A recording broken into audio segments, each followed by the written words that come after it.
Tulungan mo kami. Itakas mo kami rito. Parang awa mo na. At bakit ko naman gagawin yon? Para kami ang mapahamak? Hindi ako tanga gaya nyo. Bakit? Bakit kayo pa? Ano nagawa namin kasalanan sa inyo? Bakit nyo ito ginagawa sa amin? Naging mabuti kami sa inyo. Simple lang. Uto-uto kasi kayo. At syempre, para kayo ang dumugi ng mga tao at hindi kami. Paalam, kaibigan kong uto-uto. Pagdusahan niyo ang kasalanan na ako may kagagawan. Taon 2003. Kapis. Isang dalaga ang nagbalik sa baryo kung saan naninirahan ang kanyang mga magulang. Subalit halos gumuho ang mundo niya nang mapag-alaman na patay na pala ang mga yon. Sino? Sino ang gumawa nito sa kanila, tiya? Gusto kong malaman kung bakit. Bakit sila pinatay? Anong kasalanan nila para gawin sa kanila to? Tumahan ka na, Gemma. Umalis na muna tayo rito. Hindi tayo pwede magtagal sa lugar na ito. Lalo ka na. Walang sino man ang dapat na makaalam na anak ka nila. Bakit hindi niyo muna sabihin sa akin kung sinong pumatay sa kanila, tiya? At bakit nila yung ginawa?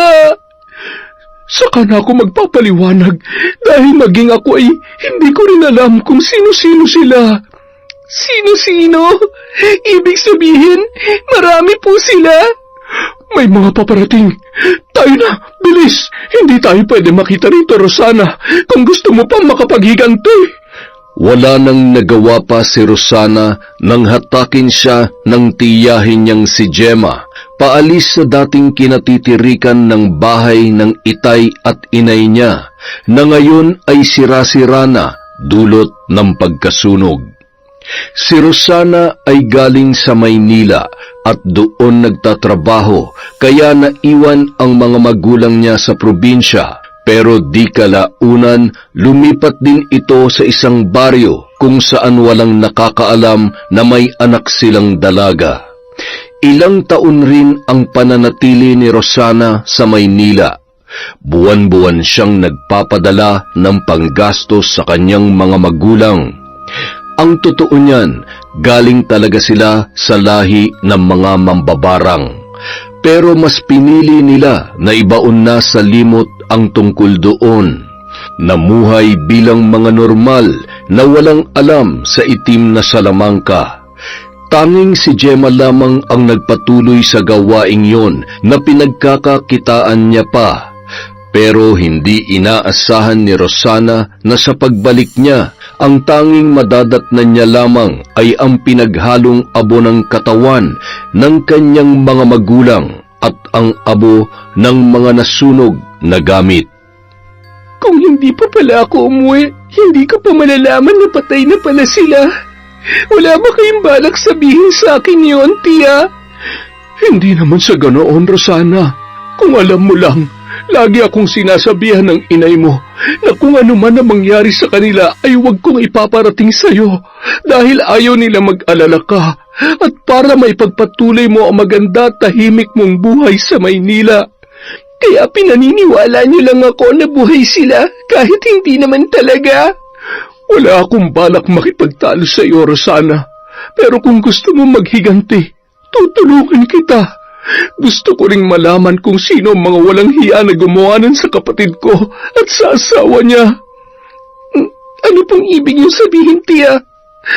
Teka, hindi pa kalapit lang ng baryong ito ang baryo kung saan nakatira si Nainay? Bakit wala kang ginawa? Nambabarang ka, hindi ba? At may kakayahan ka na palisin at pigilan sila, pero bakit hinayaan niyo lamang na mangyari yon? Yun na nga ang hindi ko matanggap. May kliyente ako noon at pinadayo pa ako sa kabilang baryo, kaya hindi ko namalayan yung mga nangyari. Kung magtutulungan tayo, madali nating magagawa ang paghihiganti. Pero tiya, alam kong mabait kang bata at pinalaki ka nilang hindi gumagamit ng anumang salamangka na meron sila. Pero isipin mo ito, Rosana. Pinatay nila ang mga magulang mo nang walang kalaban-laban. Naiisip mo ba kung paano sila sumigaw? Nagmakaawa na itigil ang pagpapahirap sa kanila, pero hindi nakinig ang mga walang hiya na pumatay sa kanila. Nagbingi-bingihan lamang. At yun din ang gagawin natin, basta tulungan mo ko. Magtulungan tayo, Rosana. Anong gusto mong gawin ko, Tia? Hindi ako maaaring pumunta sa Baryo Masilang dahil kilala na nila ako. Pero ikaw, walang nakakakilala sa iyo doon, kaya malaya kang makakakilos at alamin mo kung sinong pumatay sa mga magulang mo. At kapag nangyari yon, magtutulungan tayong patayin sila. Ayos ba yun sa'yo? Ha? Mahal kong pamangkin. Hindi na sumagot pa si Rosana, tila nag-iisip sa kanyang magiging desisyon. Inaamin niyang nangako siya sa itay at inay niya na kailanman ay hindi siya gagawa ng anumang ikadidismaya nila, lalo na ang paggamit ng itim na salamangka dahil masama raw yun. Gustong-gusto niyang maghiganti pero naiisip niya rin ang palaging sinasabi ng Inay Mabel niya na ang paghihiganti ay walang magandang maidudulot kahit kanino paman. Pero paano naman ang hustisya na nararapat para sa kanila? Napahugot siya ng malalim na hininga. Kahit may parte man sa puso niya natutol, ngunit mas sumasang-ayon siya sa sinasabi ng kanyang isip na kailangan niyang bumawi sa gumawa noon sa kanyang mga magulang. Isang araw. O siya, itong magiging kwarto mo. Malinis na yan, ha? Basta buwan-buwan, bibigyan mo lang ako ng perang napag-usapan natin. Kasama na doon ang tubig, kuryente at upa mo. Wala ka nang poproblemahin kundi pagkain mo na lamang, iha. Sige po. Maraming salamat po, Manang. Mabait naman ang mga kasama mo rito sa bahay. Basta marunong ka lamang makisama. Basta kung may problema man o may kailangan ka, sabihin mo lamang sa akin. O siya, mauna na ako sa iyo, ha? Maraming salamat po. Pagkasara ng pintuan ay agad niya nang inayos ang kanyang mga gamit. Maliit lang ang kwarto pero sapat na para sa kanya. Panandalian lamang naman siyang mananatili doon. Nasa Baryo Masilang na siya ngayon at nangungupahan para may matuluyan. Hindi niya alam kung paano magsisimula sa plano, pero ang sabi naman sa kanya ng kanyang tiya Gemma at nung babae kanina ay makisama lamang siya sa mga tao roon at madali siyang makakakuha ng impormasyon. Sumapit ang gabi. Nakaramdam na siya ng gutom kaya napagpasyahan niyang lumabas para bumili. Pinagtinginan siya ng iba pang nangungupahan na parabang sinusuri, habang ang iba naman ay parang walang pakialam. Pagkalabas niya sa paupahan, hindi naman siya nahirapang maghanap ng tindahan dahil kalapit lamang ng bahay na yon ay mayroon na siyang nakita. Pagkarating niya ay agad na siyang bumili ng pagkain. Pero habang hinihintay ang pagbalot ng tindera sa mga pinamili niya, nakarinig siya ng tawanan ng mga kalalakihan. Paglingon niya, isang grupo ng magkakabarkada ang pinagtutulungan ang isang lalaki na halata namang walang laban sa kanila. 5 kasi ang miyembro ng grupo at bata pa ang lalaki. Kung tatantyahin ay mga 17 anyos pa lamang. Nakaramdam ng awa si Rosana sa binatilyo. Gusto niya itong tulungan pero naalala niya ang kanyang misyon. Hindi siya pwedeng masangkot sa anumang gulo dahil baka mahirapan siyang makisama sa mga taga roon. Hay, nagsimula na naman sila. Bakit po walang pumipigil sa kanila? Bakit parang pinapanood lang ng mga taong ginagawa nila sa bata? Hindi ba sila naaawa? Ay nako iha, baguhan ka lang rito ano? Alam mo kasi ang grupo niyang sina Rowel ang naghahari-harian dito. Paano? Anak ba naman ng alkalde kaya walang sumusubok na kalabanin siya o makialam sa mga ginagawa niya? Pero kawawa naman po yung bata. Huwag mo na lang pansinin. Magkunwari ka na lang na wala ka nakikita para hindi ka madamay. O, eto na nga pala ang pinamili mo. Salamat ha, bumalik ka ulit. Lalakad na sana pabalik si Rosana, ngunit natigilan siya nang mas lalong nagkagulo dahil sa tatlong lalaking dumating. Nag-away-away ang mga yun at imbis na awatin ng mga taong naroon kagaya kanina, wala rin silang ginawa. Parang natutuwa pa sila habang pinapanood ang nag-aaway. Naguluhan tuloy si Rosana. Paano siya makikisama kung ganoon pala ang ugali ng mga tao sa baryong yun? Parang ang hirap pakibagayan. Kung tutuusin, sanay naman siya na makakita ng gulo o mga nag-aaway dahil mas doble pa roon ang nakikita niya sa Maynila. Maliban nga pala sa kanila. Hay, ang mga kabataan nga naman talaga, oo. Sino po sila? Yan ang grupo ni Marlon. Sila lang ang may lakas ng loob na kalabanin si Naruel.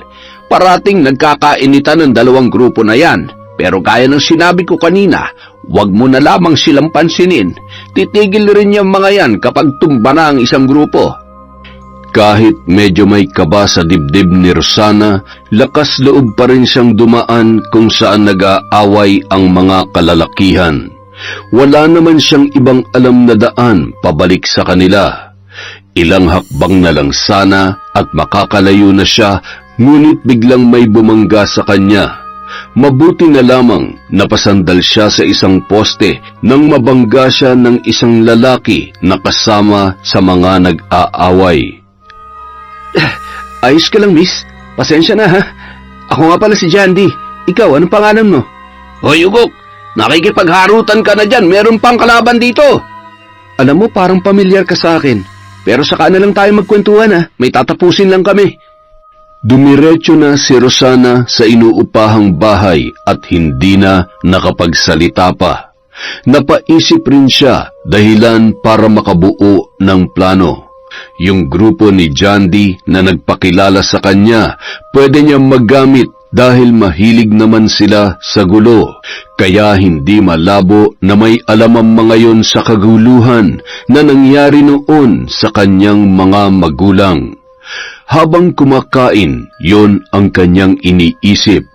Ang kailangan lang niyang gawin ay mapalapit sa grupong yun para makakuha ng impormasyon. Isang umaga, kagagaling lang niya para makipagkita sa kanyang tiyahin para ipaalam na mayroon na agad siyang plano. Sumang-ayon naman yun sa kanya. Habang naglalakad ay palingon-lingon rin siya sa paligid na parabang may hinahanap at hindi nga siya nagkamali. Nakita niya ang tatlong lalaki na nagtatawanan sa isang kubo. Ang grupo na kumalaban kina Ruel. Pasimple siyang lumihis ng daan papunta roon at kunwaring nadapa para mapansin ng tatlong kalalakihan. Hindi naman siya nagkamali dahil agad na nagsitakbuhan ng mga yun maliban lamang sa isa. Ang unang lumapit, si Jandy na nagpakilala sa kanya. Ayos ka lang? Oy, dahan-dahan. May masakit pa sa'yo, miss? Oo. Ayos lang ako. Salamat. Gusto mo ba doon ka muna sa kubo? Ipahinga mo muna yung paa mo. Tara, gusto mo buhatin na kita? Ay, nako, mangtsachansing ka na namang ugok ka. Nang makarating sila sa kubo kung saan tumatambay ang mga lalaki, ay agad siyang pinaupo ng mga ito. Medyo naiilang pa si Rosana dahil pansin niya ang pagtitig sa kanya ng isa pang lalaki na hindi tumulong para tumayo siya. Parang kinikilatis siya nito. Hindi rin maganda ang kanyang pakiramdam sa lalaking yun. Hindi niya rin maintindihan kung bakit. Bakit ka nadapa kanina? Hindi mo ba nakikita yung dinadaanan mo? Parang ganun na nga, pero salamat sa pagtulong nyo, ha? Wala yun. Ako nga pala si Renzo. Maaasahan mo pagdating sa kagipitan. Sus, yabang. Ako naman si Jandy. tingin ko natatandaan mo naman ako. Ikaw yung babaeng natamaan ko nung hinagis ako nung aso ni Ruel, di ba? Jandy, ang pinakagwapo sa aming tatlo. Ikaw pre, di ka magpapakilala? Hayaan mo na yan. Mainit lang ang ulo niyan ngayon, pero mabait yan. Marlon ang pangalan niya. Ayos lang. Ako naman si Rosana. Ang totoo niyan, bago lang ako dito kaya wala pa akong kakilala. Kung ayos lang sa inyo, pwede ko ba kayong maging kaibigan? Oo naman, pwedeng-pwede. Kung gusto mo, maging kaibigan na rin eh.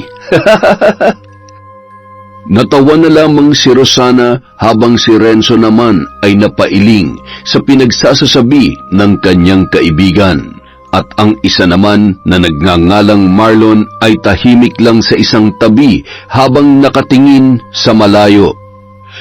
Ilang araw ang lumipas, hindi nga nabigo si Rosana na mapalapit at maging kaibigan sina Renzo, Jandy at Marlon.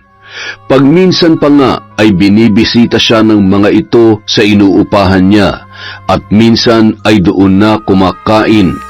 Madalas rin siyang ipasyal ng mga yon at ilibot sa baryo kung saan pabor naman kay Rosana dahil nagiging mas pamilyar siya sa lugar at nakakakilala rin siya ng mga tao na batid niyang ang ilan sa mga yon ay kasama sa mga pumatay sa kanyang mga magulang. Naging mabuting kaibigan naman sa kanya ang tatlong lalaki, lalo na si Jandy, na may pagkamakulit at pilyo rin. Minsan pa nga ay inaasar siya nito. Si Renzo naman ay seryoso lamang, nakikitawa rin paminsan-minsan sa mga biro ni Jandy. Habang si Marlon naman hindi masyadong napalapit sa kanya, gayunpaman paminsan-minsan ay kinakausap din siya nito, ngunit madalang lamang. Minsan rin ay nahuhuli niya itong nakatitig sa kanya, pero agad na umiiwas kapag siya ay tumitingin na. Hindi naman yun binibigyang pansin ni Rosana. Para sa kanya, wala naman siyang pakialam kung hindi siya masyadong mapalapit kay Marlon dahil sina Jandy at Renzo lang ay sapat na para mapagkunan niya ng impormasyon. Maiba nga pala ako kasi may mga naririnig ako sa labas na nagkaroon daw ng gulo dito nung mga nakaraan lang. Meron daw mag-asawang napagkamalang mangkukulam kaya pinatay. Totoo ba yon? Hindi lang sila basta napagkamalan. Totoo talagang mangkukulam sila.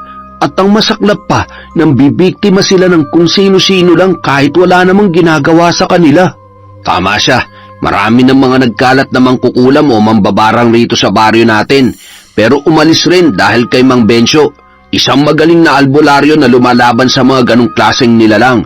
Pero yung mag-asawang yon, matapang ang apog kaya hindi umalis at nagpatuloy lang sa pangungulam sa mga inosente. Oo, ang kapal nga ng mukha ng mga yun para manatili dito eh.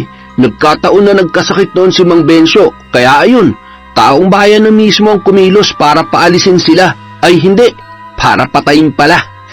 Sinunog ang bahay nila, buti nga yun sa kanila, total masasama ang mga ugali nila. Napakuyom na lamang ng kamao si Rosana, galit na galit sa kanyang narinig. Mas tumindi ang sakit sa kanyang dibdib nang marinig ang kwento ng dalawang lalaki. Gusto niyang pagsusuntukin ang muka ng mga yon at huwag tigilan hanggang sa hindi na gumagalaw. Pero pinigilan niya ang kanyang sarili. Hindi rin siya naniniwala sa sinasabi ng mga ito tungkol sa dahilan kung bakit pinatay at sinunog ng buhay ang kanyang mga magulang. Batid niya sa kanyang sarili na hindi yon magagawa ng inay at itay niya dahil matagal nang tumigil ang mga ito sa paggamit ng itim na salamangka o pangungulam. Napagbintangan lamang ang mga yun ang tanging pinaniniwalaan niya at pinanghahawakan. Kilala niyo ba kung sinong sumunog dun sa mag-asawa? Bakit gusto mo malaman? Wala lang, pero basta gusto ko lang malaman. Interesado kasi ako eh. Ganun ba? Teka. Ang alam ko, isa sa mga yun si Mang Kaloy. Yung mangingisda na pinakilala namin sa'yo kahapon. Tanda mo yun? Malaki ang galit nun sa mga mangkukulam dahil biktima ng kulam ang asawa niya. Mang Kaloy? Ipinakilala? Oo. Saan nga siya nakatira? Pati naman bahay niya, gusto mo nang malaman ngayon. Mukhang interesado ka talaga. Ay, hindi naman. Ang totoo niyan, sayang kasi hindi ko naabutan yung pangyayaring yun. Kasi kung nandito lang ako, baka nakisama rin ako sa kanila. Sige, mauna na ako sa inyo. Gusto ko na magpahinga, nakakapagod kasi. Ang dami nating pinuntahan. Sigurado ka? Hatid ka na namin. Hindi na, ayos lang ako. Samahan mo na lang dito si Jandy. Mukhang hindi pa siya tapos mamingwit eh. Agad na siyang umalis at hindi na hinintay pang sumagot ang kaibigan. Nasa tabi kasi sila ng ilog at namimingwit. Silang tatlo lamang ang naroon. Hindi nakasama si Marlon dahil dumating na raw ang mga magulang niya galing sa kabilang baryo. Nang makalayo si Rosana ay doon na nagsibagsakan ang kanyang mga luha na kanina niya pa pinipigilan. Hindi niya alam kung bakit pero nasasaktan talaga siya sa tuwing maaalala ang sinapit ng kanyang mga magulang. At imbis na kaawaan ng mga tao, pinagtatawanan pa. Pero agad din niyang napigil ang pag-iyak. Hindi dapat siya panghinaan ng loob dahil lang sa pinagtatawanan ng iba ang nangyari sa nanay at tatay niya. Tuloy pa rin ang plano. Malas lang ng Kaloy na yon dahil siya ang mauunang mamamatay sa mga kasama niyang nagpahirap sa mga magulang ni Rosana. Bagamat hindi niya alam kung saan ang bahay ni Mang Kaloy, batid niya naman kung saan ito matatagpuan. Sa tabing dagat. Medyo may kalayuan yon dahil halos nasa dulo na yon ng baryo pero wala siyang pakialam. Mang Kaloy? Ako po yung pinakilala ni Jandy kahapon. Kumusta po kayo? Mukhang marami po kayong huli Gusto niyo po tulungan ko po kayo dyan? Oo, ikaw nga, iha. Sige, hindi mo naman kailangan gawin yan. Pero maraming salamat, ha. Pakikuha mo na nga lang yung plastic dun sa may bangka para may mapaglagyan ako ng mga pinamimili rito. Ngumiti na lamang si Rosana at agad na nagtungo sa bangka ni Mang Kaloy matapos kuhanin ang damit.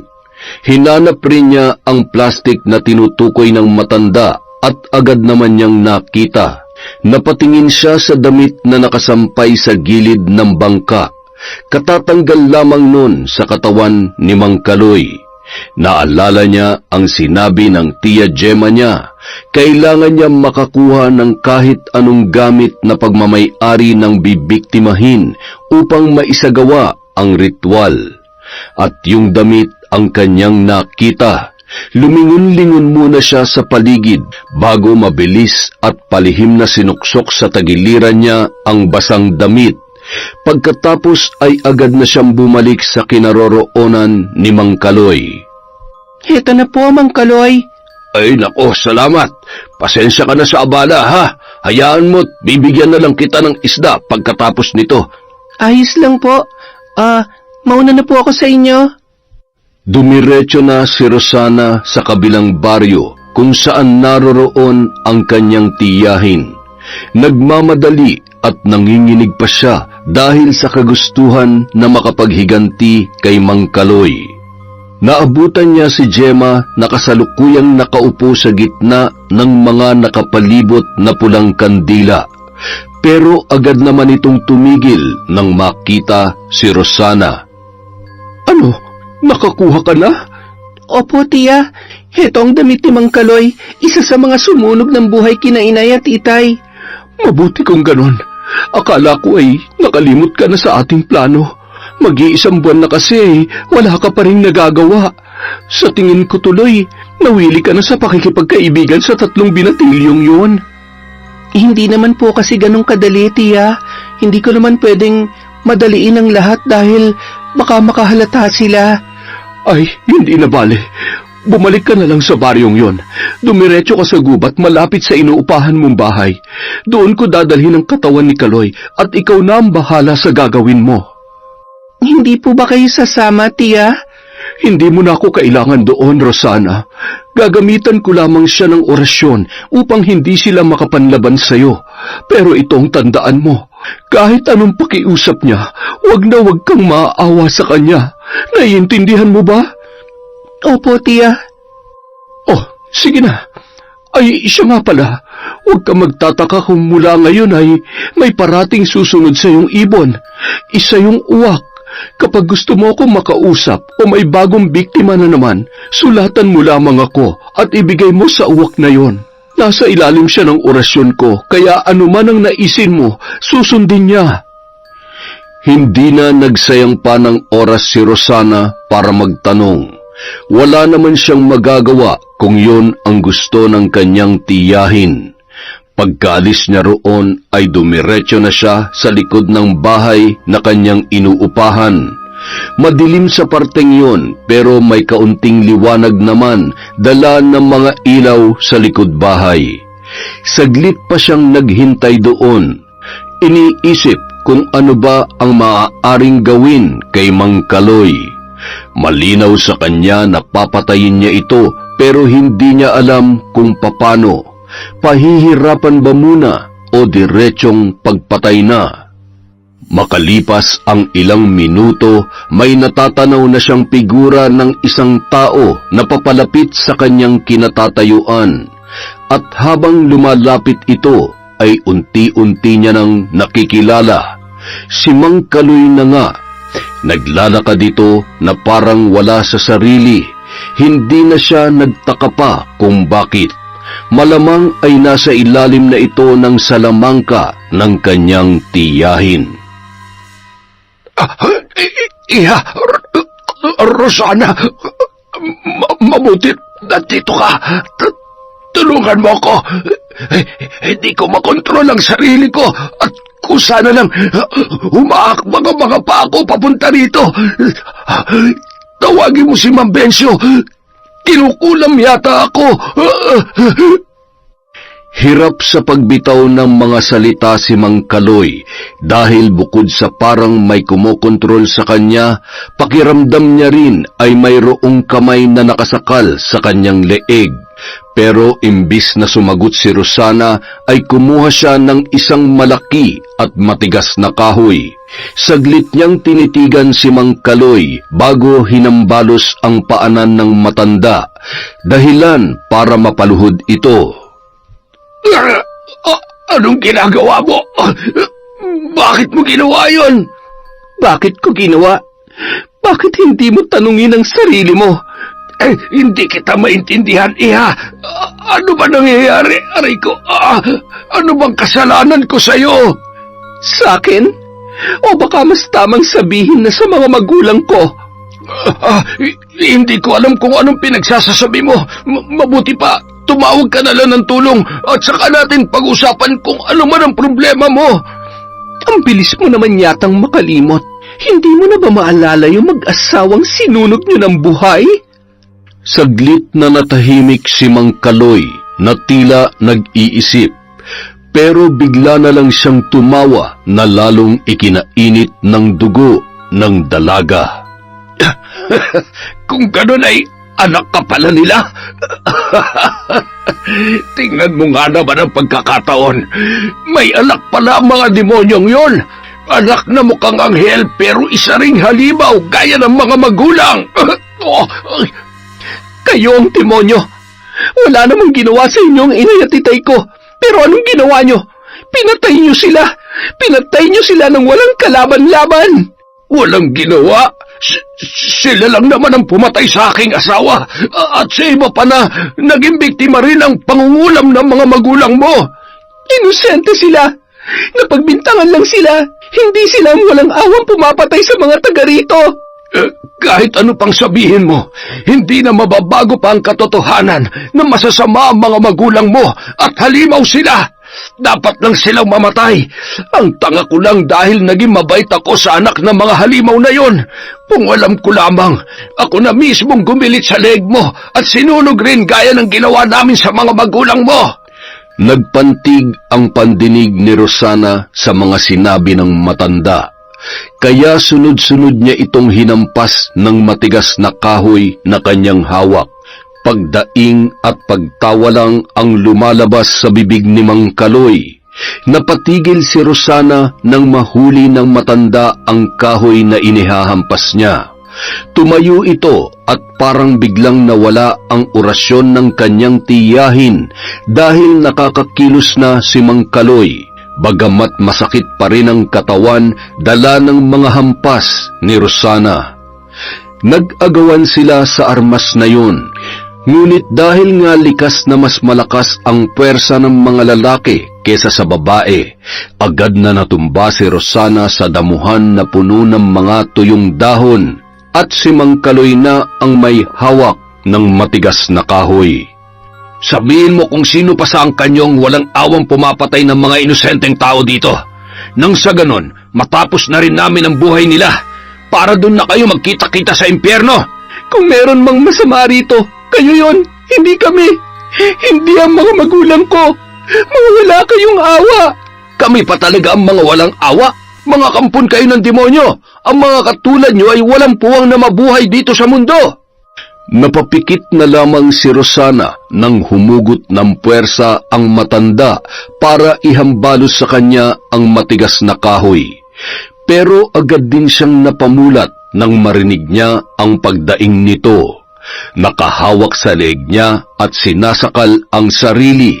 Agaran siyang tumayo at dinampot ang matigas na kahoy at walang pag-aalinlangan na pinaghahampas ang katawan ng matandang lalaki. Maya-maya, tumigil rin siya nang nakahandusay na si Mang Kaloy. May malay pa pero hinang-hina na ang katawan. Ibabalik ko sa iyo ang tanong. Sino pang mga kasama mo na pumatay sa mga magulang ko? Sabihin mo! Bakit ko naman sasabihin sa'yo? Magdusa ka! Mamatay kayong mga mangkukulam kayo! Kung ganon, mauuna ka! At muli, hinambalos niya na naman ng matigas na kahoy ang hirap ng matanda. Mga sigaw at daing ang lumalabas sa bibig nito, hanggang sa tuluyan na yung binawian ng buhay. Ngunit si Rosana tuloy pa rin sa paghampas ng kahoy kay Mang Kaloy kahit na hindi na ito gumagalaw at halos lasug-lasug na ang katawan. Lumuwa na rin ang mata ng matanda dahil maging ang ulo ay hindi niya pinalampas sa paghambalos. Bawat hampas ay may kaakibat na sakit sa kanyang puso. Walang tigil rin sa pagtulo ang kanyang luha. Huminto lamang siya nang makaramdam na ng pagod. Nakaluhod habang pinagmamasdan ang halos hindi na makilalang katawan at muka ni Mang Kaloy. Ilang saglit pa, bigla na lamang siyang tumawa at pagkuway iiyak na para bang nawawala na sa kanyang sarili. Yun kasi ang unang beses na nanakit siya ng tao at hindi niya lang basta sinaktan, tinapos niya na rin ang buhay nito. Tiningnan niya ang mga kamay na may bahid ng dugo, pati ang kanyang damit. Sa bawat paghampas niya ay may mga sumisirit na dugo na tumitilamsik pa sa kanya. Hindi ikaw ang huli, Mang Kaloy. Uubusin ko kayo. Kayong mga walang awang pumatay sa kanila. Gagantihan ko kayo. Magmula ng gabing yon, tuluyan na nga siyang nilamon ng galit. Galit na hindi mapapawi hanggat hindi na uubos ang mga taong pumatay sa kanyang mga magulang. Isang umaga. Nabalitaan niyo ba yung nangyari kay Mang Kaloy? Patay na raw At ang mas malala pa, halos hindi na makilala yung katawan niya at mukha nung natagpuan dun sa may kakahuyan. Grabe, nakakaawa ang sinapit niya. Sino naman kaya ang gumawa nun sa kanya? Napakawalang puso naman nun. Mabait rin naman yung si Mang Kaloy eh. Hayaan nyo na. Wala naman tayong alam sa mga nangyayari. Siguro may malaking galit lang kay Mang Kaloy ang gumawa nun. Ang tanong sino? Sa pagkakaalam ko, wala namang kaaway yun dito, maliban lang sa mga magkukulam. Ay, baka sila talaga may gawa nun. Pagkasabi noon ni Jandy, saka naman dumating si Rosana na halos abot tenga ang ngiti. Naroon sila sa kubo na lagi nilang tinatambayan. Mas mukha pa nga nila itong tahanan kesa sa kanilang mga bahay. Parang ang saya mo ah. Ano meron? Wala naman. Parang maganda lang ang gising ko ngayong umaga. Ganon? Pero may masama kaming balita sa'yo. Alam mo bang patay na si Mang Kaloy? Kagabi lang nakita yung katawan niya at halos hindi na makilala. Ganoon ba? Nakakalungkot nga yan pero wala naman tayong magagawa. Di ba tinanong mo pa sa amin nung nakaraan kung saan ang bahay ni Mang Kaloy? Hindi kaya may kinalaman ka sa pagpatay sa kanya? Biglang nag-iba ang mukha ni Rosana na hindi mo maintindihan kung nagulat ba, natakot o naggalit. Sinasabi mo bang akong pumatay sa kanya? Ay, teka lang, ba't galit ka na agad? Nagbibiro lang naman ako eh. Ito naman oh, hindi na mabiro. Tama na nga yan. Ikaw, Jandy, huwag ka nang bibintang ng ganyan. Walang magandang na idudulot ang pambibintang. Huwag mo nang uulitin yun ha. Hindi naman kasi ako nang bibintang eh, nagbibiro lang ako. Rosana, pasensya na. Hindi kasi magandang biro yon. Halika Rosana, samahan mo ako. Saan tayo pupunta? Basta sumunod ka na lang. Pagkaalis ng dalawa, saan pupunta yung dalawang yun? Bakit hindi tayo sinama? Kasalanan mo kasi. Pabiro-biro ka pa dyan. Alam mo, pag yun si Rosana, hindi tayo kinausap, kasalanan mo talaga. Tampuhin pa naman ang mga babae. Ay nako, diyan ka na nga. Uy, teka! Grabe naman tong mga to, nagbiro lang naman ako eh. Pero ba't gano'n na lang ang reaksyon ni Rosana kung hindi naman totoo? Ay, sabagay, ikaw ba naman ang pagbintangan? Ay, ang gulo. Bahala na nga. Samantala, kasalukuyang nasa tabing ilog sina Marlon at Rosana. Yun din ang ilog kung saan sila namimingwit noong nakaraan.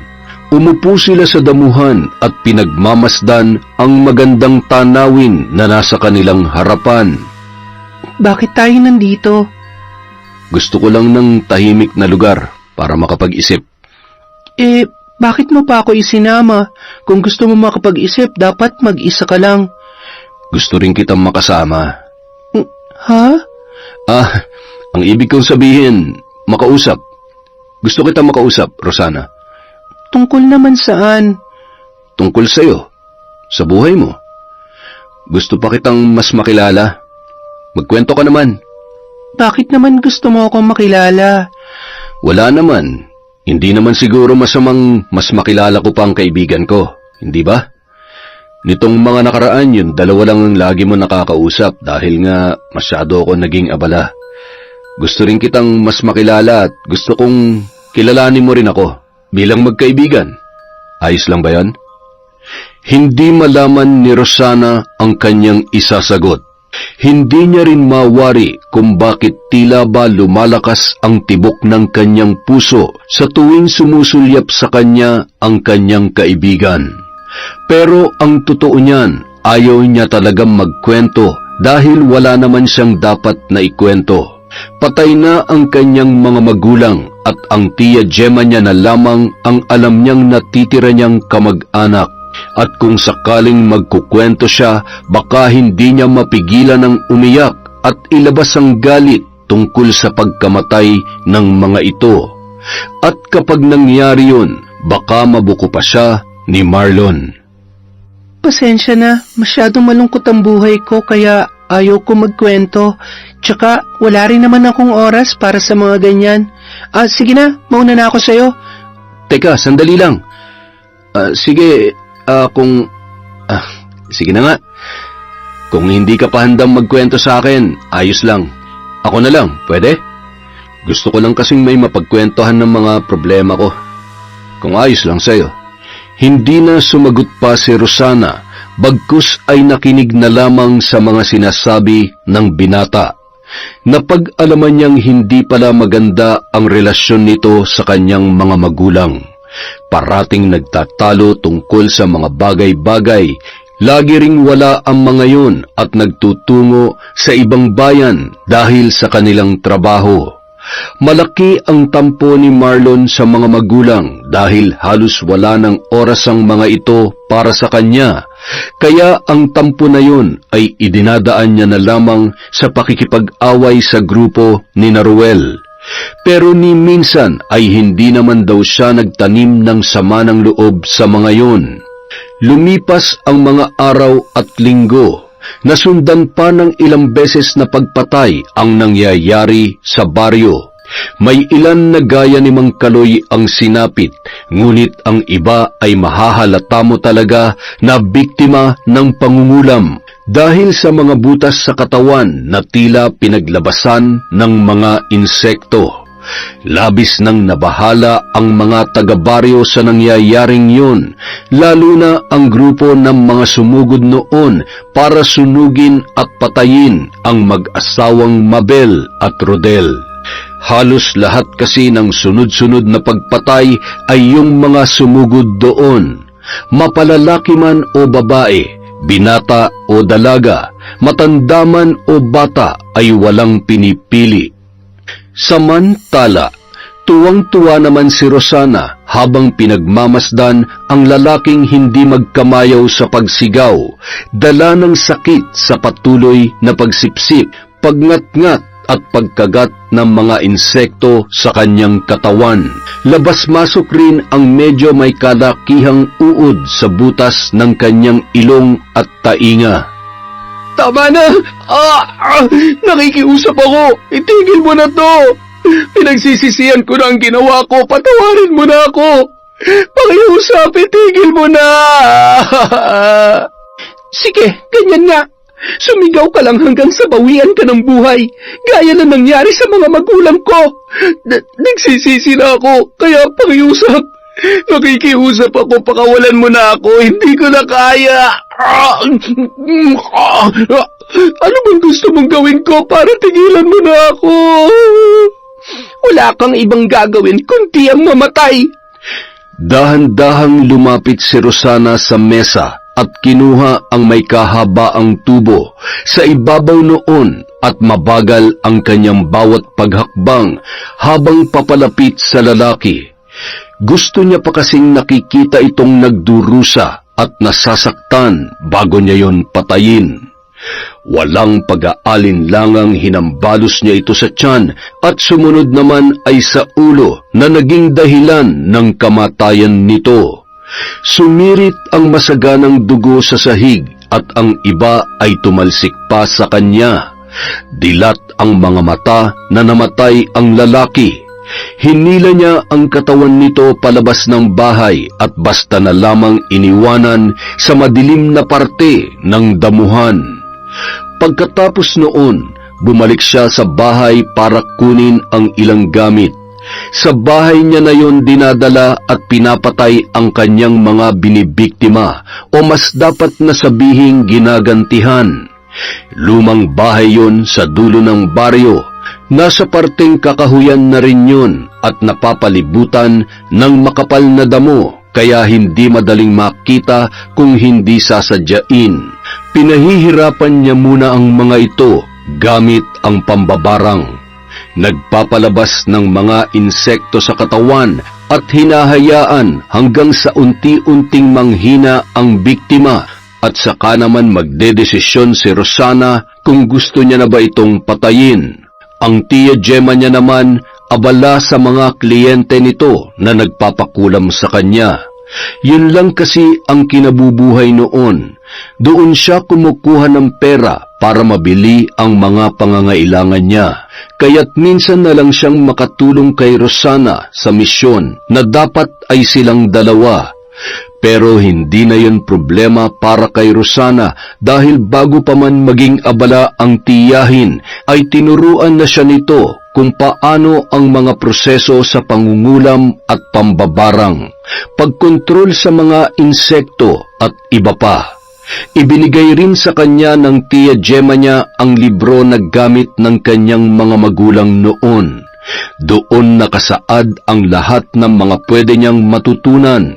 Inaaral niya yon gabi-gabi dahil sa kagustuhan na matuto sa ganoong aspeto para makapaghiganti. Magaling! Mukhang marami ka nang natutunan. Hinahangaan kita, Rosana. Napalingon na lamang bigla ang dalaga dahil biglang dumating ang kanyang Tia Gemma. Kaunti na lamang, tiya, at mauubos ko na sila. Makakaalis na rin ako sa lugar na ito. Mabuti kung ganon. Basta't ito ang tatandaan mo, mahal kong pamangkin. Para may pagpatuloy at matapos mo ang paghihiganti, huwag kang magpapadala sa kahit anumang tukso na pwedeng makapagpapigil sa'yo. Huwag kang maaawa. Huwag kang magpapadala sa mga matatamis nilang salita, sa mga mapanlinlang nilang salita. Naiintindihan mo? Hindi habang buhay ay katabi mo ko, kaya dapat ay alam mo na ang mga dapat gawin. Bakit kayong ganyan magsalita, tiya? Bakit parang nagpapaalam ka na sa akin? Iiwan mo na rin ba ako katulad nila, inay? Hindi ko rin alam. Basta't may nararamdaman lang akong parang may hindi magandang pangitain. Pero kahit ano pa man yun, tandaan mong mahal ka ng Tia Gemma mo, ha? Kahit salot at halimaw man ang tingin nila sa atin, may puso at marunong pa rin tayong magmahal. Tia, bakit ka ba nagkakaganyan? Sige na, lumakad ka na. Bumalik ka na sa inuupahan mo bago nila mahalata na lagi kang wala roon. Maiwan na muna kita rito at may aasikasuhin lang ako. Ako na rin ang magtutuloy sa paglilinis nito. Sige na, bilisan mo't mag-iingat ka. Isang maingay na umaga ang bumungad kay Rosana. Mga taong nagkukumpulan sa isang tabi na parabang may pinagkakaguluhan ang mga ito. Kanina pa sa paggising niya ay may mga naririnig na siyang bumalik raw muli ang albularyong si Mang Bencio at may pinatay itong isang mangkukulam. Dahil sa kuryosidad, lumapit rin siya sa nagtutumpukang mga tao at sa hindi niya mawari, tila nanginginig ang kanyang mga paa papunta roon. Kawawa naman ang sinapit niya. Bakit kasi kailangan pang gawin ang mga bagay na yon? Ano bang nakakaawa riyan? Dapat lang yan sa mga mangkukulam na gaya niya, mga salot. Dapat nga ay sinunog rin ang bahay nun. Kailan ba mauubos ang mga mangkukulam na yan? Sumusobra na sila. Ang dami nang namamatay rito sa atin dahil sa kanila. At sigurado ko na ang mangkukulam na yan, yun ang pumapatay. Abay, ipagpasa Diyos na lang natin ang lahat na sana'y mawala na mga taong masasama gaya nila. Ay, Diyos ko, kailan ba matatahimik ang baryo natin? Ilan lang yan sa mga bulong-bulungan at mga salitang narinig niya habang nakikisiksik sa mga tao. At habang papalapit siya ng papalapit sa unahan, ay mas lalong kumakabog ang kanyang dibdib. Umaasa siya na mali ang kanyang iniisip. Pero sa lahat yata ng kanyang pag-aakala ay yun lang ang nagkatotoo. Napatakip siya ng bibig nang masilayan ang pinagtutumpukan ng mga tao. Ang kanyang tiyahin, nakatali ang katawan nito sa isang puno at medyo nakaangat pa. Puno ng sugat ang katawan at bakat pa ang ilan sa mga braso nito na tila ba nilatigo. Duguan rin ang damit at nakayuko. Sa ganoong dagay ay batid ni Rosana na ang kanyang Tia Gemma ay wala ng buhay. Hindi niya nakayanang magtagal doon. Napatakbo siya paalis. Nakasalubong niya pa ang 3 kaibigan at tinatawag siya ng mga ito pero hindi niya napinansin at nagtuloy-tuloy lang siya sa pagtakbo. Tumigil siya sa tabi ng ilog at doon humagulgol ng iyak. Tila bigla siyang nanlambot dahil sa kanyang nasilayan. Nanginginig ang kanyang tuhod at buong katawan dahil sa sakit na nararamdaman. At higit sa lahat, sa galit na nabubuo sa kanyang dibdib. Kung sa kanyang mga magulang ay hindi niya nasilayan ang katawan ng mamatayang mga yon, sobra-sobra na siyang nasaktan. Ito pa kayang sa kanyang tiyahin na nakita mismo ng dalawa niyang mga mata kung ano ang sinapit. Bakit lahat na lang ng mga mahal niya sa buhay ay nawawala, pinatay at kinukuha sa kanya? Dahil sa nangyari, sobrang galit na ang nararamdaman ni Rosana sa mga tao. Ilang sandali pa, pinahid niya ang kanyang mga luha at napagpasyahang umalis na doon. Pero sa pagharap niya ay isang lalaki ang bumungad sa kanyang paningin. Si Marlon, may pag-alala sa mga mata nito. Ayos ka lang ba? Bakit ka umiiyak? Anong ginagawa mo dito? Sinundan kita, para kasing may problema ka. Ano ba nangyari? Bakit bigla ka na lang tumakbo paalis doon at umiiyak pa? Kilala mo ba kung sino yung babaeng yon? Hindi Hindi ko siya kilala. Saka ba't ko naman iiyak ka ng mangkukulam na yon? Ibang dahilan kung bakit ako umiiyak. Pwede mong sabihin sa akin kung anong problema mo. Umiling na lamang ang dalaga, sabay akmang aalis, ngunit hinigit ng binata ang kanyang braso papalapit sa kanya at niyakap ito. Kung hindi mo kayang sabihin ang problema mo, hayaan mong ang bisig ko magpagaan sa pakiramdam mo.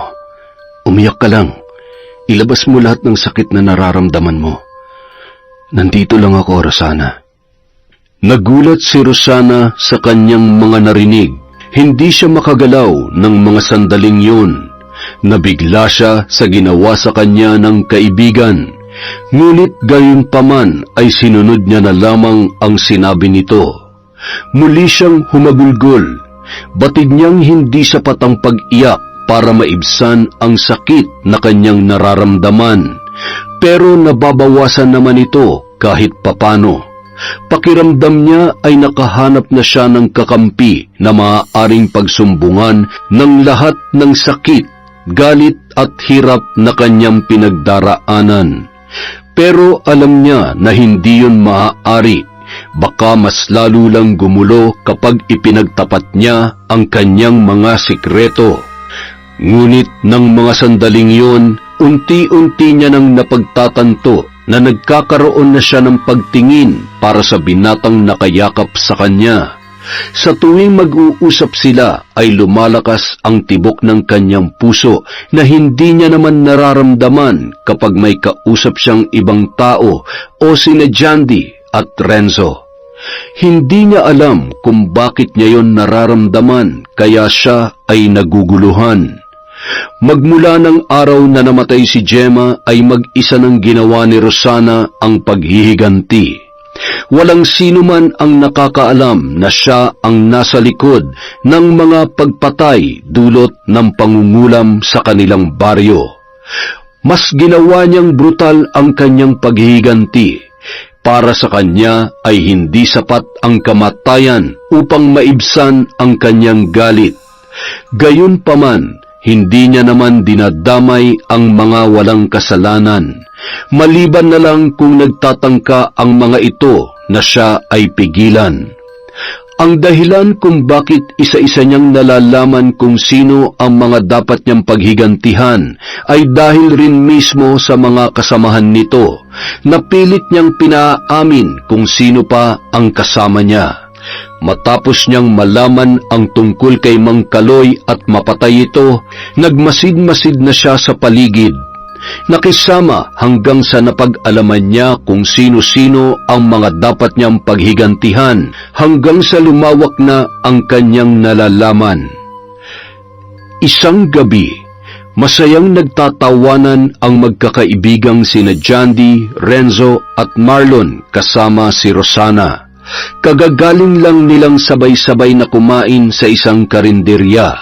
Sagot ni Renzo ang lahat. Kahit papaano naman kasi ay may pinagkakakitaan sila, hindi lang puro away at pagtambay ang kanilang ginagawa.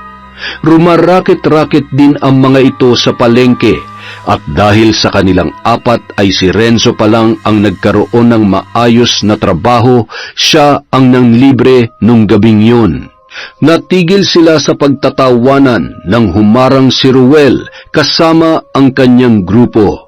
Parang ang saya nyo ah. Huwag kang makialam dito. Tumabi ka dyan. Huwag mong sirain ang kasiyahan namin. Palibhasa, puro lungkot lang ang buhay mo eh. Aalis lang ako rito kapag lumuhod kayo sa harapan ko. Asa? Kapal na mukha mo. Alam nyo, matagal-tagal na rin nung huli tayo nagkaharap eh. Gusto nyo ng round 2? Anong round 2 ka dyan? Round 100 na tayo, huy. At lampas kalahati doon, talo kayo. Kawawa naman ang mga bata.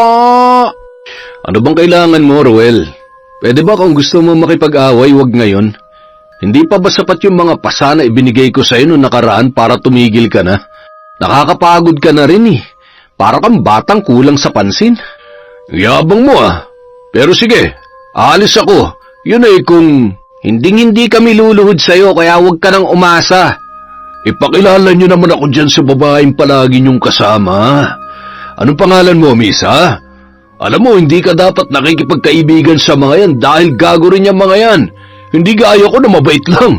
Baka nga mamaya, pagtulungan ka ng mga yung gasain eh. Ang sabi ko, umalis ka na, Ruel. Huwag mo kaming siraan sa kanya. Huwag ka maniwala sa kanya, Rosana. Hindi namin gawain yun. Marlon, pre, mukhang napalakas yata ang pagpukpuk mo ng bote sa ulo nito kaya nasisiraan na ng bait. Kanya-kanyang komento ang tatlo para depensahan ang kanilang sarili na hindi nila yun gagawin sa babaeng kaibigan. Samantala, si Rosana naman ay tahimik lamang sa isang tabi. Nasa gitna siya ni Renzo at Marlon. Si Jandy ay nasa kaliwa katabi ni Renzo. Kanina pa siya nakikinig sa usapan ng mga kalalakihan. At isa lang ang kanyang masasabi, mayabang nga talaga ang Ruel na yon. Nagulat ang tatlo niyang kaibigan nang humakbang siya palapit sa mayabang na lalaki. Pinipigilan pa siya ng mga ito pero hindi siya nakinig. Tinitigan niya ng mata sa mata ang lalaki at halos pabulong na nag-usal ng dasal. Maya-maya pa ay bigla na lang itong naglakad papaalis na parang wala sa sarili. Agad naman itong sinundan ng kanyang mga kaibigan. Nakitang-kita sa muka ang pagtataka. Anong nangyari dun? Anong ginawa mo sa kanya, Rosana? Hindi ko alam. Wala naman akong ginawa eh. Tiningnan ko lang naman siya sa mata para ipalam sa kanya na hindi ako naniniwala sa kanya. Ganun? Ang galing mo naman pala. Napaalis mo siya ng ganun-ganun na lang? Naks, iba ka talagang babae ka. Tama na yan. Umuwi na tayo. Bukas na lang ulit, ha? Sinamahan ni Marlon si Rosana para ihatid ang dalaga, habang sina Jandy at Renzo naman ay sa kabila dumaan dahil malapit lang doon ang kanilang bahay. Saglit na nag-usap ang dalawa. Bakit si Marlon lang ang naghahatid kay Rosana? Pwede naman tayong tatlo, di ba? O ano naman ang problema dun? Saka ano ba, Renzo? Mas malapit kasi ang bahay ng kaibigan natin sa inuupahan ni Rosana kaysa sa atin dalawa. Kaya mas ayos na rin na sila magsabay. Kahit na, kaibigan rin naman tayo ni Rosana. Ang sabihin niya, may gusto lang siya dun. Teka nga, bakit mo nasasabi yan? Huwag mong sabihin, nagsiselos ka. Anak ng teteng pre naman oh. May gusto ka ba kay Rosana? Naku, malaking problema to. Ano naman ang problema kung may gusto ko kay Rosana? Wala namang masama doon, di ba? Ay, alam mo bang may gusto rin si Marlon sa kanya? Talaga? Sinabi niya sa'yo? Kailan pa? Nung isang araw lang. Inamin niya sa akin. Nagpapaturo pa nga kung paano manligaw eh. Alam mo naman yun, wala pang naging bebot sa buhay yun. Samantalang ako, nakailan na, di ba? Bakit sa'yo niya lang sinabi? Bakit hindi niya sinabi sa akin? Kasi nga, nahahalata niya na parang may gusto ka rin kay Rosana. Kaya, hindi niya sinabi sa'yo. Nagsisinungaling kayo sa akin, ha? Oy, hindi ka sinungalingan yon, pre. Kung alam lang sana ni Rosana ang totoo. Teka. Huwag mo sinasabi yan. Sinasabi ko sa'yo, huwag mong kakalabanin si Marlon. Tsaka ano ka ba? Magkakaibigan pa rin tayo dito, huwag naman kayong ganyan. Marami pang ibang babae dyan, pare.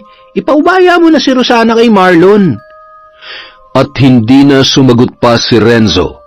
Bagkus ay nagpatuloy na lang sa paglalakad. Hindi pa naman ganun kalalim ang pagtingin niya para kay Rosana, pero sapat na para masaktan siya sa nalamang iisang babae lang pala ang nagugustuhan nila ng kanyang kaibigan.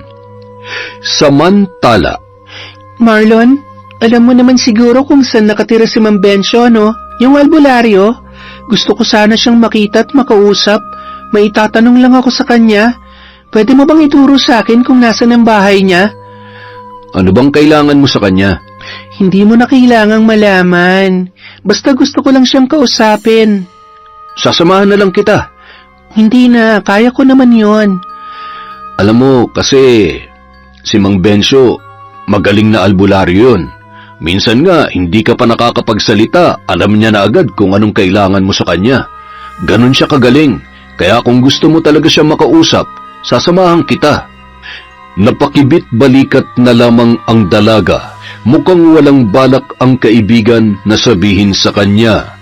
Ang totoo, isa ang albularyong si Mang Bencio sa mga nais niyang gantihan dahil sa pagpatay nito sa kanyang tiyahin. Malaki ang tiwala niya sa sarili na kaya niyang talunin ang albularyong yon. Nang makarating na sila sa labas ng bahay na tinutuluyan ni Rosana, nagpaalam na sila sa isa't isa. Isang gabi, gaya ng mga naunang biktima ni Rosana, wala ring tigil sa paghiyaw ang dalawang lalaki. Mag-ama yun. Gamit ang isang manika ay nakokontrol ni Rosana ang katawan ng isa sa dalawang lalaki. Sinasaktan nito ang kanyang sarili, sampal, suntok, sipa at iba pa, habang ang isa naman ay nakatali at pilit na pinagsisisipa ang mga ipis na lumalapit sa kanya. Parang awa mo na, tama na! Tigilan mo na ako! Nasasaktan na ako! Itay! Bakit sa akin ka nagmamakaawa? Hindi ba't ikaw naman ang nananakit sa sarili mo? Dahil kinokontrol mo ako! Parang awa mo na, pakawalan mo na ako rito! Hayop ka! Itay, tulungan mo ako! Demonyo kang babae ka! Pag nakawala ako rito, papatayin kita! Pakawalan mo ang anak ko! Kanina lamang ay nagmamakaawa kayo. Tapos ngayon minumura nyo na ako? Ganyan ba talaga kayong mga lalaki? Sabagay, mag-ama nga pala kayo. Hindi pa rin tumigil si Rosana. Ang dalawang lalaking yon ang siya ng huling magiging biktima, kaya mas gagawin niyang karumal-dumal ang pagpatay sa mga ito. Naubos niya na ang lahat. Kung bibilangin, halos nasa 25 ang kanyang biktima. Kasama na ang dalawang lalaki na papatayin niya pa lamang. Nagawa niyang tapusin ang mga ito sa loob lamang ng mahigit 3 buwan. Gusto niyo bang maglaro muna tayo? Ayoko. Kung wala ka din namang balak pakawalan ako, patayin mo na lang ako. Huwag mo na akong pahirapan pa. Sige, kung yan ang gusto mo. Pero bago ko gawin yan, pahihirapan muna kita. Handa ka na ba? Umupo si Rosana sa isang bilog na pinalilibutan ng mga kandilang pula na nakasindi at nag-usal ng dasal na hindi maintindihan ng lalaki. Maya-maya pa, ang lalaki na kanina lang ay sinasaktan ang kanyang sarili ay bigla na lang natumba at namilipit sa sakit. Pakiramdam niya ay may kung anong mga nilalang sa loob ng kanyang katawan na humahalukay sa kanyang laman loob. Pagkaraan pa ng ilang sandali ay isa-isa nang nagsilabasan ang mga ipis at uod sa kanyang katawan, kasama pa ang iba't ibang uri ng insekto. Dumoble ang pagsigaw ng lalaki dahil sa takot at pandidiri, idagdag pa ang sakit sa pagkagat nito sa kanya. habang si Rosana naman ay umalis na sa bilog na yon at nakangiting pinagmamasdan na lamang ang naturang lalaki. Anong pakiramdam? Masakit ba? Itigil mo na to! Ayoko na! Hindi niya yon pinansin. Bumaling siya sa isa pang lalaki na nakangisi. Masama ang tingin nito sa kanya, pero imbis na mainis ay natawa pa si Rosana. Ano? Masarap bang pagmasdan ng anak mo na namimilipit sa sakit? Humihiyaw, umaaray, sumisigaw? Humihingi ng tulong pero wala kang magawa? Anong pakiramdam, ha, tanda? Ako na lang ang pahirapan mo. Huwag na ang anak ko, nagmamakaawa ako sa iyo, pakawalan mo na siya. Ako na lang ang gantihan mo. Huwag mo namang suluhin ang pagpapahirap ko. Kasama rin dito ang anak mo kaya dapat magdusa rin siya. Kayong dalawa. Wala akong pakialam. Mahal ko ang anak ko, kaya ako na lang. Patayin mo na ako. Basta pakawalan mo lamang ang anak ko. Handa ka magsakripisyo para sa kanya? Napakabait mo naman palang ama. Oo, dahil ganun ang pamilya. Handang magsakripisyo alang-alang sa mga mahal nila. Hindi mo maiintindihan yon dahil wala kang pamilya. Matapos marinig yon, biglang nanlisik ang mga mata ni Rosana. Muling naalala ang masasayang ala-ala nila ng kanyang mga magulang. Kung paano siya ipagtanggol ng mga ito, alagaan at mahalin. Pamilya? May pamilya rin sana ako. Kasama ko pa sana sila ngayon. Kaya lamang hindi na. Dahil pinatay niyo sila. At gaya ng sinabi mo, mayroong handang magsakripisyo para sa pamilya. At yun ang ginagawa ko ngayon. Kahit alam kong labag sa kalooban ko at sa mga magulang kong ginagawa kong ito, itutuloy ko pa rin dahil ito ang nararapat sa inyo. Kayong lahat ang pumatay sa pamilya ko. Hindi pa huli ang lahat, iha. Maaari ka pa magbago. At bakit bigla kang pumait? Tingin mo pakakawalan ko kayo? Huli na ang lahat. Muling nag-usal ng kakaibang lengguwahe si Rosana upang muling kontrolin ang mag-ama.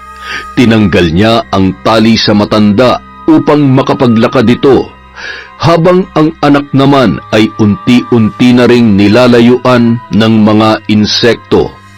Kusang humahakbang ang mga paa ng dalawang lalaki patungo sa isang parte ng gubat. Matagal na rin nang matutunan ni Rosana kung paano ipasailalim sa isang orasyon ang isang tao upang makontrol ito. Mawawala sa sarili at basta na lang maglalakad kung saan man naisin ng kumokontrol sa kanya. Yun nga lang ay noong buhay pa ang tiya Gemma niya, yun ang gumagawa ng mga bagay na yun. Sabay na huminto ang mag-ama sa tabi ng isang puno. Wala pa rin sa kanilang mga sarili. Gamit ang lubid na dala ni Rosana ay tinali niya sa punong yon ang mag-ama. Magkatabi lamang sila. Tinambak rin ni Rosana ang mga tuyong dahon at kahoy sa palibot ng puno. Nang masiguro niyang ayos na ay sa kanya ibinalik sa normal ang pag-iisip ng dalawa. Bakas na bakas sa mukha nila ang takot at pagkagulat nang bumalik na sila sa katinuan. Habang ang binata ay muling naramdaman ang sakit sa katawan dahil sa nangyari sa kanya kanina. Ang matanda naman ay masamang tumitig kay Rosana. Patayin mo na kami kung yan ang gusto mo. Huwag mo na kaming pahirapan pa. Ayoko pang mamatay, tay. Gumawa ka ng paraan para makaalis tayo rito. Tulong! Tulungan niyo kami! Sa tingin mo naman may makakarinig sa'yo dito? Ganyan rin ang mga magulang ko. Ayaw pa nilang mamatay pero tinapos niyo sila. Alam niyo ba kung anong gagawin ko sa inyo? Susunugin ko lang naman kayo gaya ng ginawa niyo kina inay at itay. Sayang lang dahil sa lahat ng mga pinatay ko, kayo lang ang makakaranas na masunog ng buhay, kagaya ulit ng ginawa niyo sa kanila. Wala kang kasing sama. At wala kayong kasing sahol. Sabi nga sa pelikula, lintik lang ang walang ganti. Kaya magpaalam na kayo sa isa't isa dahil ito na ang huling gabi na masisilayan nyo ang mga walang kwenta nyong pagmumuka. Umiiyak na ang binata. Hindi niya tanggap na doon na matatapos ang kanyang buhay. Pero ang mga iyak na yon ay ang mas lalong nagpapasaya kay Rosana. Habang ang matanda ay tuloy-tuloy pa rin sa pagpupumiglas sa pagkakatali, sa pagbabaka sakaling makakatakas siya roon. Ngunit sadyang mahigpit yun, kaya siya lang ang nasasaktan sa tuwing pinipilit ang sarili na makawala doon. Dinukot ni Rosana ang lighter na dala niya sa kanyang bulsa. Ngumisi siya sa dalawang lalaki bago binitiwan ang lighter na nakasindi na. Mabilis na kumalat ang apoy dahil sa mga tuyong dahon. Lalong lumakas ang pagsigaw ng binata habang ang ama naman nito ay pumapalahaw na rin dala ng matinding takot. Mabilis na napalibutan ng apoy ang mag-ama. Walang nagawa ang mga ito kundi ang sumigaw na lamang sa pagbabaka sakaling may makarinig sa kanila. Halo-halong emosyon ang nararamdaman ni Rosana habang pinagmamasdan kung paano paunti-unting manghina, mag-agaw buhay at mamatay ang dalawang lalaki. Sumagi rin sa kanyang isipan na malamang ay ganun rin ang naging kaganapan sa sinapit ng kanyang mga magulang. Unti-unti siyang nakaramdam ng kaginhawahan matapos matupok ng apoy kasabay ng pagkawala ng buhay ng mag-ama. Sa wakas, natapos rin ang kanyang paghihiganti. Naisip ni Rosana na makakaalis na rin siya sa lugar na yon. Magpapakalayo-layo at muling babalik upang gantihan ang albularyong pumatay sa kanyang tiyahin. Nang maikwento kasi sa kanya ni Marlon kung gaano kagaling na albularyo ang taong yun, ay napaisip siya na baka hindi pa sapat ang kanyang kaalaman upang harapin ito. Nung mga sandaling yun, papaalis na siya sa kakahuyan. Balak niya lang kunin ang mga gamit niya sa inuupahang bahay at aalis na. Buo na rin ang desisyon niyang iwan ang tatlong kaibigan at wag nang magpaalam dahil baka magbago pa ang kanyang isip. Aminado siya sa sarili na napamahal na rin sa kanya ang tatlong yon, lalong-lalo na si Marlon na unti-unting bumibihag sa kanyang puso. Ang pakikisama at pakikipagkaibigan niya sa mga yon ay hindi na pagpapanggap pa, kundi katotohanan na. Malaki rin ang pasasalamat niya na hindi kasama ang tatlong yon sa mga pumatay sa kanyang mga magulang. Dahil kung sakali man ay tiyak na magdadalawang isip siya, ngunit alam niya sa kanyang sarili na mauuwi rin yon sa kasawian. Kaya't kahit masakit sa kanya na iwan ang tatlo, kailangan niya pa ring lisanin ang lugar na yon. Napatigil siya sa paglalakad nang masalubong si Renzo. Nagulat pa siya dahil sa hindi niya inaasahan ang pagdating nito. Renzo? Ikaw pala. Bakit ka nandito? May gusto lang sana akong sabihin sa'yo na dapat mong malaman. Ha? Ano yun? Mukha namang napaka-importante niyan at hinanap mo pa talaga ako hanggang dito. Importante talaga to, Rosana. Dahil hindi ka patapos sa paghihiganti mo. May natitira pa. Anong ibig mong sabihin? Hindi kita maintindihan. Gusto kong malaman mo, Rosana. May gusto ka ba kay Marlon? Bakit mo naitanong yan? Ano ba talagang meron, Renzo? Sagutin mo na lang. Pag sinabi ko bang oo, Kung ganun ay huwag mo nang ituloy kung ano man ang nararamdaman mo sa kanya. Dahil tsak na pagsisisihan mo lang. Ang totoo niyan, nandito ako para sabihin sa iyo na si Marlon ay anak ng isang mangkukulam. At hindi lang basta mangkukulam dahil ang kanyang ina ang siyang tunay na pasimuno ng pagkamatay ng mga magulang mo. Anong sinasabi mo? Si Marlon ay... Oo, Rosana. Si Marlon ay anak ni Gracia, ang tunay na salarin sa mga nangyayaring pagpatay dahil sa kulam rito sa baryo noon. Kaibigan siya ng mga magulang mo. Malapit ang inay mo at ang ina ni Marlon sa isa't isa. Para na raw sila magkapatid. Kaya raw pala, ganun ang naramdaman niya nung unang kita niya palang sayo. Pero isang araw, nagkaroon ng pagtitipon ng mga tao rito para alamin at puksain kung sino ang natitirang mangkukulam na pumapatay. Nabanggit namin sa noon na dahil kay Mang Bencio kaya napalis ang mga masasamang mangkukulam rito. Pero magaling ang ina ni Marlon, kaya walang nakaalam na mangkukulam siya. Pero alam yun ng nanay mo. Isang araw, munti ka na siya mahuli. At dahil ayaw niyang mangyari yun, pinalabas niyang ang iyong ina na si Mabel ang nangungulam. Nagkataon kasi na magkasama silang dalawa noon. Pero nakatakbo ang nanay mo at pinuntahan ng tatay mo.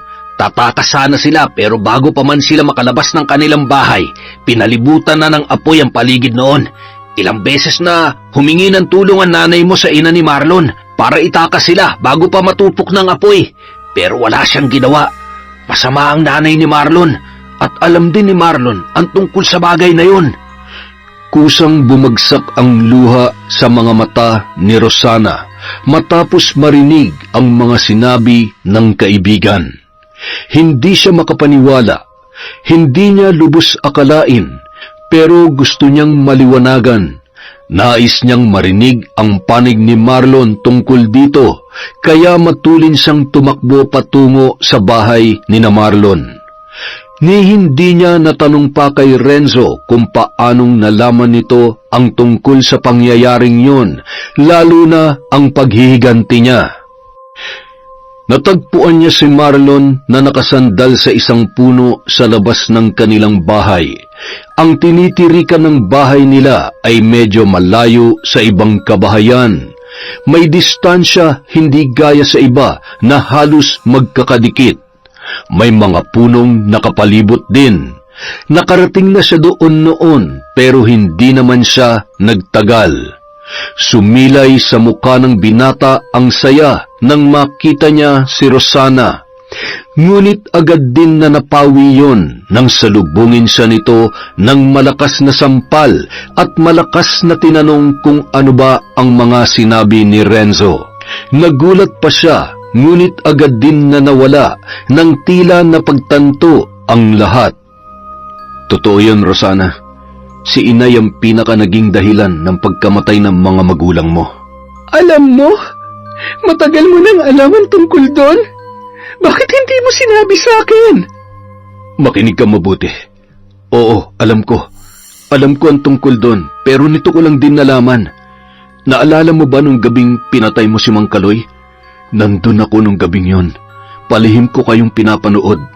Narinig ko lahat ng mga sinabi mo at ni Mang Kaloy. At kita ko kung gaano ka kagalit sa mga taong pumatay sa mga magulang mo. Nakita ko rin ang paghihirap mo. Nalabag sa loob mo ang ginagawa mo pero kailangan mong gawin para makapaghiganti. Kaya mula nun, inalam ko ang lahat. Nagtanong ako kay inay kung ano ba ang totoo nangyari. Kinulit ko siya hanggang sasabihin niya sa akin ang totoo. At doon ko nga nalaman ang lahat. Kaya gumawa ako ng paraan para gumaan ang loob mo. Kinausap kita, pinilit na magkwento at ilabas ang lahat ng mga hinanakit mo. Kahit alam ko naman na imposible. Kung ganun, ginawa mo lang ang lahat ng yon dahil lang sa naaawa ka sa akin? Yung mga pinakita mo, parte lang yun ng awa? Hindi sa ganun. Totoo lahat ng pinapakita ko sa iyo. Kung alam mo pala ang tungkol sa lahat ng plano ko, bakit hindi mo ako pinigilan? Bakit hinayaan mo akong pumatay ng pumatay? Dahil parang yun lang ang tanging paraan para mawala ang sakit na nararamdaman mo. Ang galit dyan sa puso mo. Masakit sa akin, mahirap, na isa-isa kong nakikita na may mga namamatay sa mga kababaryo ko ng dahil sa'yo. Pero wala din akong magawa dahil iniisip kita. Matagal ko nang alam ang mga ginagawa mo pero hinahayaan lang kita. Wala akong ibang ginawa kundi ang pagmasdan ka mula sa malayo kung paano mo ilabas ang galit mo sa mga taong pumatay sa mga magulang mo. Bakit? Bakit nanahimik ka lang? Dahil gusto kita. O mas tamang sabihin na mahal kita, Rosana. Marlon. Marlon, pwede ba akong humiling? Pwede bang itigil mo ng paghihiganti mo? Sumama ka na lang sa akin. Magpakalayo-layo tayo. Tutulungan kitang makalimutan lahat ng sakit na dinadala mo. Basta itigil mo na to. May mga iilan nang naghihinala na ikaw ang mangkukulam na pumapatay rito. At ayoko may mangyaring masama sa'yo. Kaya't hanggat maaari, hanggat maaga pa, umalis na tayo rito. Sumama ka na lang sa akin. Pinapangako ko magiging maligaya ka sa buong buhay na ibibigay ko sa'yo. Sige na, Rosana. Nakikiusap ako sa'yo. Hindi makasagot ang dalaga at hindi pa rin halos pumapasok sa isip niya na matagal na palang alam ni Marlon ang kanyang mga ginagawa. Bakit hindi man lang niya nahalata? Alam rin kaya ni Renzo at Jandy ang tungkol doon. Walang aalis. Hindi ka pwedeng umalis dito, anak. Sabay na palingon ang dalawa sa likuran ni Marlon kung saan naroon ang kanyang ina. Inay, hindi ka pwedeng umalis. Hindi ka sasama sa babaeng yan. Inay, nakikiusap ako. Hayaan niyo na kami. Hindi pa ba sapat ang ginawa niyo sa mga magulang niya na maging si Rosana gusto niyo rin pagkaitan ng masayang buhay? Hindi ako ang pumatay sa mga magulang niya. Pero ikaw ang dahilan. Ikaw ang naglagay sa kanila sa sitwasyon na hindi dapat nila maranasan. Napakasama mo. Magtutuos tayong dalawa. Hinahamon mo ba ako, iha? Isa yung malaking pagkakamali. Baguhan ka pa lamang, ngunit kung makaasta kaya, kala mo napakagaling mo na. Hindi na nagpapigil pa si Rosana na muling nabuhay ang galit na unti-unti na sanang nawawala dahil sa mga sinabi ni Marlon. Lumuluha siyang nag-usal ng dasal na tanging ang inalang ni Marlon ang nakakaintindi. Kabisado rin nito ang orasyon na yun. Lumakas ang hangin, dahilan upang magsiliparan ang mga tuyong dahon na nasa paligid. Hindi rin nagpatalo si Gracia at ginaya rin ang ginawa ni Rosana. Lalong lumakas ang pag-ihip ng hangin sa kanilang paligid. Ngunit imbis na mga tuyong dahon ang magliparan, ay mga bato naman ang umangat sa ere dahil sa kombinasyon ng kanilang orasyon. Nasa gitna nila si Marlon na hindi alam kung ano ang gagawin, kung sino ang pupuntahan o kakampihan.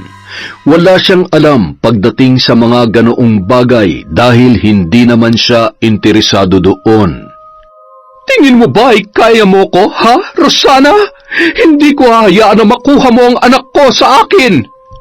Nagpaikot-ikot ang mga nakalutang na bato sa ina ni Marlon. Ilang sandali pa ay bigla na lang itong bumulusok patungo kay Rosana, ngunit agad din naman yung naharang ng dalaga. Gamit ang nagtumpok-tumpok na tuyong dahon, sinasalag nito ang mga bato na tatama dapat kay Rosana. Makaraan pa ang ilang sandali, naiinip na si Gracia sa tila wala namang nangyayari sa sitwasyon nilang yun, kaya muli siyang nagsambit ng kakaibang lengguwahe, at maya-maya pa ay bigla na lamang may mga insektong nagsidatingan. Iba't ibang uri ng insekto na napapasailalim sa itim na salamangka ni Gracia.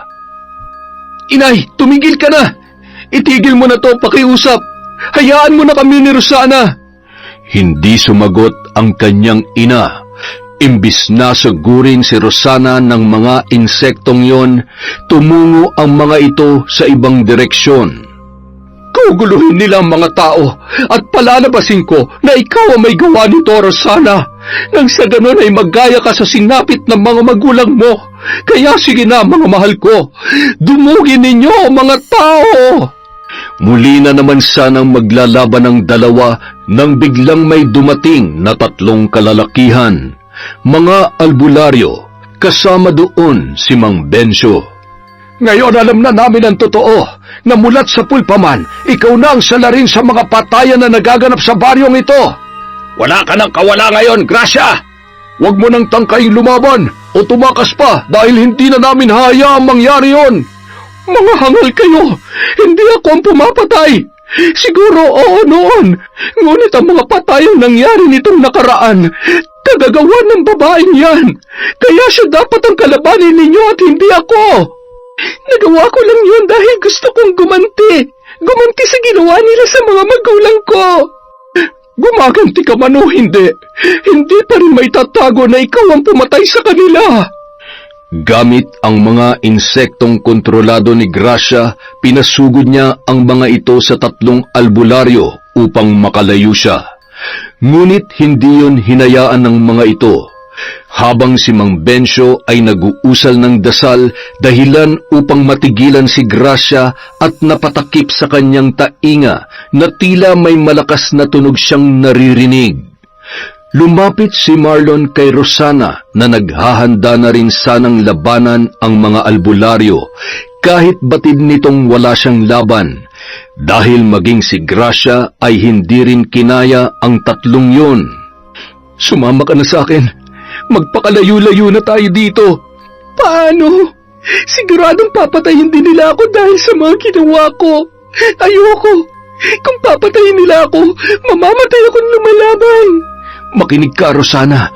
Makikiusap ako sa kanila na huwag nilang gawin yon, na napilitan ka lang, na hindi mo ginusto yon. Gagawin kong lahat para makumbinsi sila na huwag ka nilang saktan. Basta't huwag ka nang lumaban at magtiwala ka lang sa akin. Magtiwala ka sa akin. Isang mahigpit na yakap ang pinakawalan ni Marlon sa dalaga bago humarap sa 3 albularyo na ngayon ay katatapos lamang harapin ang kanyang ina. Nakita niyang nakahandusay na ito sa lupa, ngunit buhay pa rin. Lumapit si Marlon sa mga albularyo at kinausap ito. Hindi masyadong marinig ni Rosana ang pinag-uusapan nila dahil may kalayuan ang kinaroroonan ng mga ito sa kanya. Kinakabahan siya. Paano kung hindi pumayag ang mga albularyo at gawin rin sa kanya ang ginawa nila kay Gracia? Ilang minuto pa ang lumipas hanggang sa bumalik na si Marlon na walang emosyon ang muka. Naiintindihan niya kung anuman ang desisyon ng mga albularyo. Wala naman kasing kapatawaran ang kanyang ginawa. Pumayag sila, Rosana. Malaya ka na. Malaya na tayo. Nagulat siya nang marinig yon. Ang kaninang walang emosyon na mukha ni Marlon ngayon ay napalitan ng abot-langit na ngiti. Muling mahigpit na yakap ang pinakawalan nila sa isa't isa. Nakaharap siya sa 3 albularyo na ngayon ay nakatingin din sa kanila habang yakap-yakap niya si Marlon. Ngumiti siya sa mga ito at ganoon din ang kanilang itinugon. Nagsisisi na siya sa kanyang mga ginawa. Una pa lamang ay alam niya ng masama ang kanyang pinaplano, ngunit nagpadala pa rin siya sa kanyang galit. Gayunpaman, sa kabila ng kanyang mga ginawa ay may tao pa rin na handa siyang patawarin at handa siyang tanggapin. At yun ang kanyang pinagpapasalamat. Walang magandang maidudulot ang paghihiganti, ngunit dahil sa ginawa niyang yon, nakilala niya ang isang taong handa siyang tanggapin, anuman ang kanyang nakaraan at mga kasalanan. Wow! Napakaganda po ng kwento na naman natin. Grabe! Magandang araw po sa inyong lahat. Merry Christmas! At dahil dyan, meron na naman tayong shoutout. Simulan natin kay Z Demo, Mayumi Cañete, kay Manchil Yaser, hi kay Nes Boquiron, kay Jeboba Bayog from San Diego, California, kay Mary Ann Jonesio, kay Robert Crimen, hello po kay Margie Gianga from Kuwait, hi kay Julie De Vera, hello po kay Tino Ramos, shout out kay Nelvi Manluza from Osamis City, Rama family from Iloilo, hi kay Rose Ann Rama, kay M. Teho Jersen family from Dumaguete, kay Brian Jimenez, hello po sir, hi kay Emma Diaz from Singapore, shout out kay Edita Monterola, kay Jim Mariza Bitangcor, kay Judith Tamayo, Kay Jem De Jesus from Hong Kong. Hi kay Eunice from General Trias Cavite. Kay Belen Malbas. Kay Rosalie Clemente. Hello po kay Jonah Pasigna. Shout out kay Lady Grace from Gapan City. Kay Nancy Jones from Washington State. Hello po kay LV Altovar from Milan, Italy. Ingat po kayo dyan. Hi din po kay Alma Naong from Kuwait at kay Hana Maylin Sesgundo from Tawi, Albay. Para po sa mga hindi natin na shoutout ngayon, marami pa po tayong susunod na videos. Nakalista na po kayong lahat. Maraming salamat po. Merry Christmas mula sa Kwentong Enteng.